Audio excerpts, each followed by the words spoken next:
सवाल है आपका 3 सेंटीमीटर किनारे वाले 3 घनों को एक सीध में रखकर एक घनाभ बनाया गया।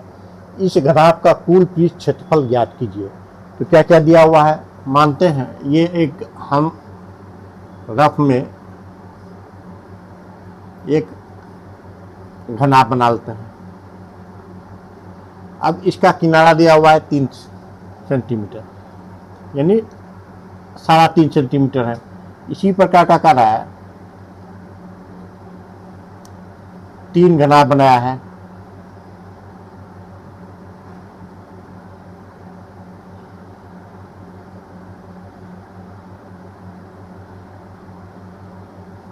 इसी प्रकार का 3 घनाभ बनाया गया है।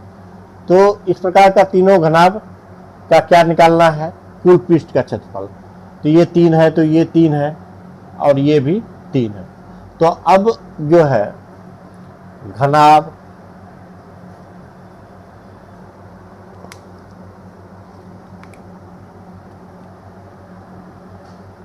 की लंबाई,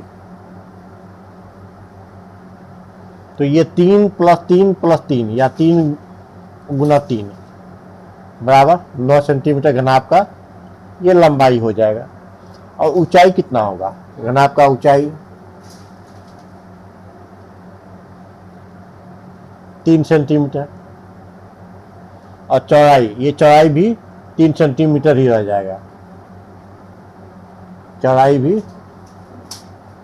3 सेंटीमीटर ही रह जाएगा। तो लंबाई, चौड़ाई, ऊंचाई तीनों निकल गया है। अब घनाभ का क्या निकालना है, कुल पृष्ठ का क्षेत्रफल निकालेंगे। तो इसका सिर्फ फार्मूला पे बैठा देंगे, निकल जाएगा। यदि आप मेरे चैनल पर नए हैं, लाइक एवं सब्सक्राइब अवश्य कर लीजिएगा। अब देखिए फार्मूला पुट करते हैं। घनाभ के कुल पृष्ठ का क्षेत्रफल। तो अब घनाभ के कुल पृष्ठ का क्षेत्रफल का क्या होता है फार्मूला,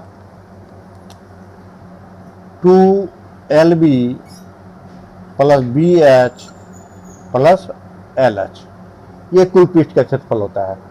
तो बराबर हो गया 2LB, L क्या है, लंबाई है, तो 9 × B ये चौड़ाई है, तो 9 × 3 + BH, B और H ऊंचाई, यानी 3 × 3 + LH, L कितना है, 9 है, गुना 3।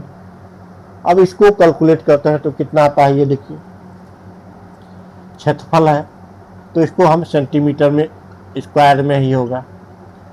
अब 2 9 तिया 27, 3 तिया 9 + 9 तिया 27, तो 2। अब इसको जोड़ेंगे तो कितना आएगा, 27, 7 7 14 और 9 23 का 3, बाकी 2 2 2 4 6, 63 आ गया। अब 63 को 2 से गुना करते हैं तो 126 सेंटीमीटर स्क्वायर, यही होगा आपका आंसर। यदि आप मेरे चैनल पर नए हैं तो लाइक एवं सब्सक्राइब करना मत भूलिएगा।